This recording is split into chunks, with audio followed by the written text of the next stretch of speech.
Bismillahirrahmanirrahim. Assalamualaikum warahmatullahi wabarakatuh. Perkenalkan, nama saya Andi Rukmana Syam dari Prodi Penyuluhan Peternakan dan Kesejahteraan Hewan. Jika saya diberi kesempatan untuk menjadi pengusaha, maka saya akan terjun di usaha berternak ikan hias. Berternak ikan hias memperoleh keuntungan dan membesarkan bibit ikan menjadi ikan dewasa yang cantik dan memiliki nilai jual tinggi. Di kalangan penggemarnya, partisipasi rutin dalam konferensi atau pameran ikan hias merupakan salah satu cara membangun relasi, menggenjot omset di bidang ini.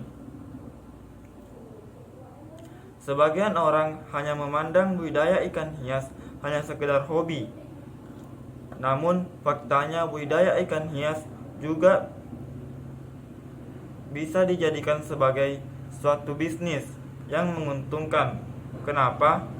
Karena umumnya akan banyak sekali orang yang rela merogoh kantongnya lebih dalam untuk melengkapi koleksi ikan hiasnya. Oleh karena itu, budidaya ikan hias bisa kita jadikan sebagai salah satu peluang bisnis yang menjanjikan.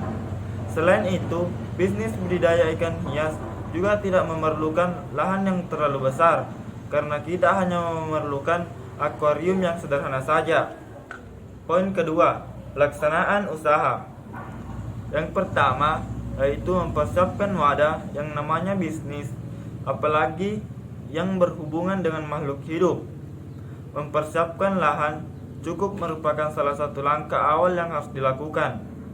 Berbeda dengan budidaya ikan lainnya yang harus memiliki lahan untuk membuat kolam.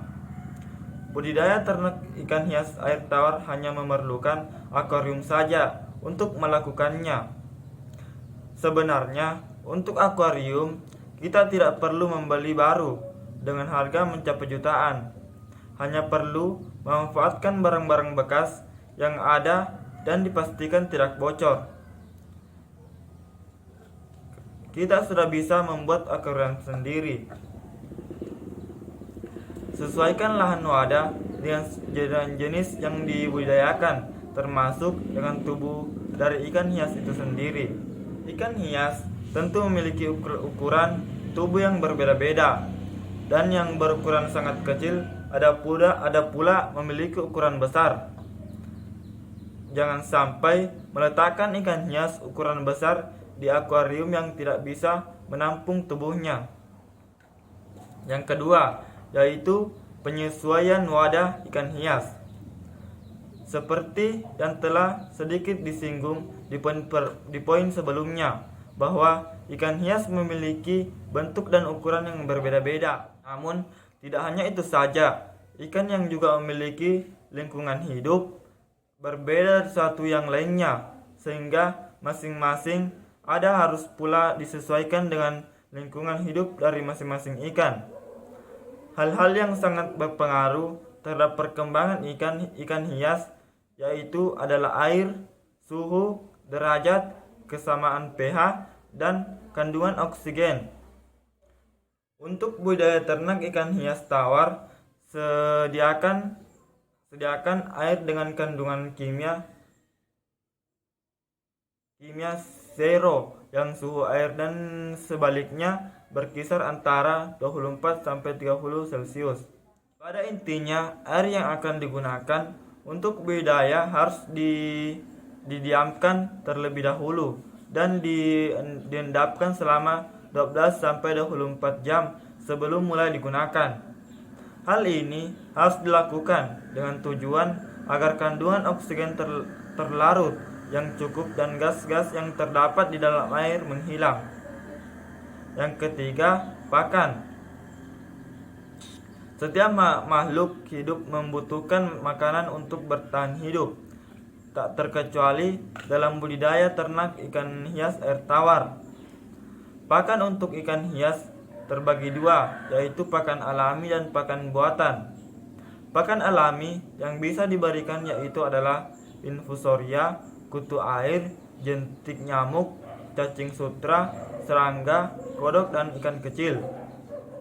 Sedangkan untuk pakan buatan, kita bisa memberikan mereka pelet dengan kadar protein yang telah diatur sesuai dengan kebutuhan pertumbuhan ikan.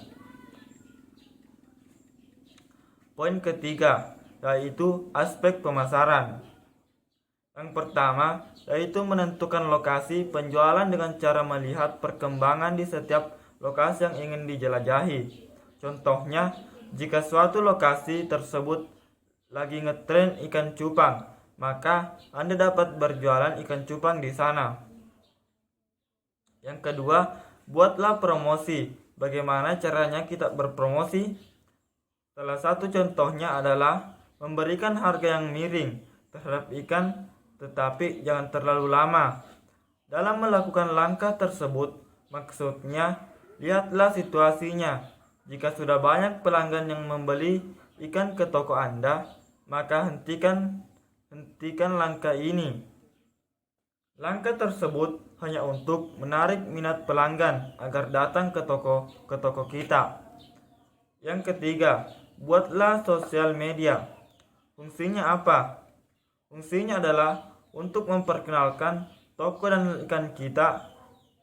Caranya bagaimana? Buatlah akun sosial media seperti Facebook, Instagram, dan jika perlu buatlah akun YouTube yang berisikan seputar ikan hias.